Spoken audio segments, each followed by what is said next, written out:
by Shankar Singh.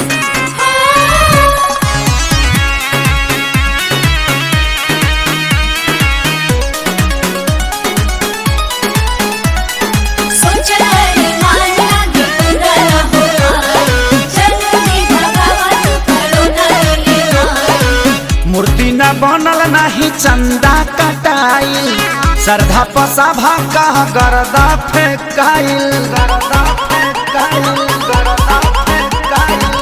मूर्ति न बनल नाही चंदा कटाइल, श्रद्धा पसाभा का गर्दा फेंकाइल।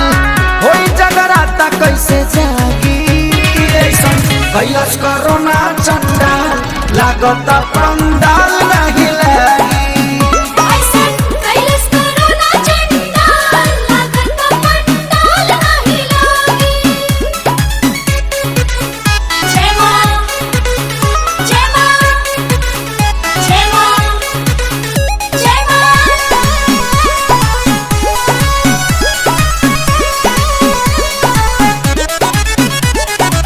लागी ना मेला नहीं जइहे भौजाई, लइकन के लागी ना जिलेबियो भेटाई।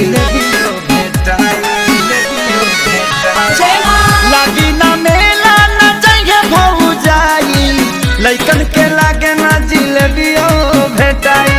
का जाने कहिया ई भागी ऐसन कैलाश कोरोना चंदा लागत पंडाल नहीं लागी।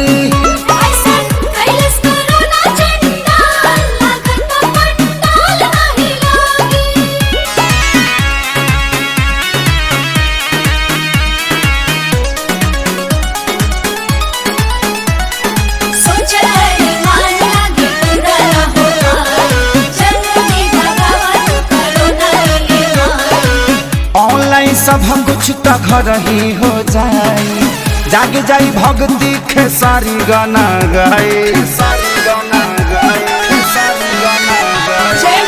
ऑनलाइन सब कुछ घर ही हो जाए, जाग जाई भक्ति खेसारी गाना गाए। हवन दी है पावन जरी लागी ऐसा कैलाश कोरोना चंदा